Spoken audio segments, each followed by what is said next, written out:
নমস্কার বন্ধুরা, আশা করছি সকলেই খুব ভালো আছো ও সুস্থ আছো। সকলকে একটি নতুন মিনি ব্লগে অনেক অনেক স্বাগত জানাই। তো এই যে দেখুন, মা দিচ্ছে সেই আমশক্তটা, এটা দাদার জন্য। তো বাড়িতে আর ভালো একটা রোদ পাচ্ছিল না, তার জন্য মাঠেই নিয়ে আসা হয়েছে।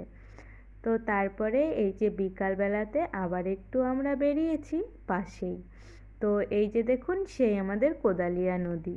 সেই রবি ঠাকুরের কবিতাটা যেন মনে পড়ে যাচ্ছে, আমাদের ছোট নদী চলে একে বাঁকে, ঠিক সেই রূপ আকার নিয়েছে আমাদেরও কোদালিয়া নদীটি।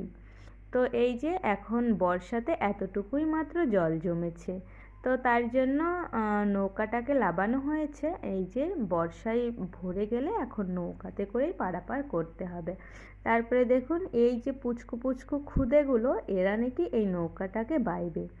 তো দেখে তো আমি প্রথমে বলেছিলাম কাকু ওরা পারবে না, কিন্তু কাকু বলল যে না, ওরাই ঠিক সুন্দর নিয়ে যেতে পারবে।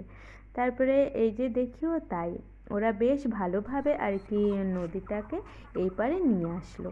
আর এই যে আমরা দুজন, তো তারপরেই চলে এসেছিলাম জুয়েলার্সে। আর এই যে এখন তো এগুলো বেশ ট্রেন্ডিংয়ে আর কি চলছে।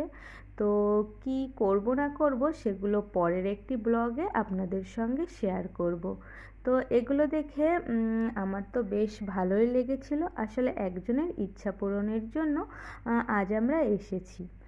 তো তারপরে বাড়ি ফেরার পথে এই যে এই মন্দিরটি আমাদের কাছেই।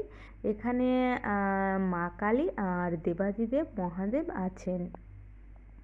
তো আমি নিজেও দর্শন করলাম আর আপনাদের সবাইকে দর্শন করালাম। তো তারপরে এই যে দেখুন, এই মন্দিরটা অনেক অনেক পুরনো, আমরা সেই ছোটোবেলা থেকেই দেখে আসছি। তবে এখন পরিচর্যার অভাবে আর কি একটু অন্যরকম হয়ে আছে। যে পুজো করতো সে আর কি মারা গেছে, তারপরে এখন এই যে এইভাবেই আছে। তো ওই সাইডে তো দেখতে পেলে মহাদেব আছেন। আর এই যে মায়ের মুখটা কেমন জল জল করছে, লাইটটা কম ছিল তার জন্য আর কি এমনটা এসছে। তো তারপরে এই যে আমিও আর কি প্রণাম করে নিলাম। আর মন্দিরে আসলে একটা অন্যরকম শান্তি অনুভব হয়, সেটা সকলেরই। তো আমার তো ভীষণ ভীষণই ভালো লাগে মন্দিরে আসতে। আর এই যে তারপরে এখানে এত ভালো যে হাওয়া করছিল, সেটা আর কি বলবো, মনে হচ্ছিল এখানেই কিছুক্ষণ আর কি কাটিয়ে যায়। কিন্তু সন্ধ্যা হয়ে গিয়েছিল, তার জন্য বাড়ি ফিরে এলাম।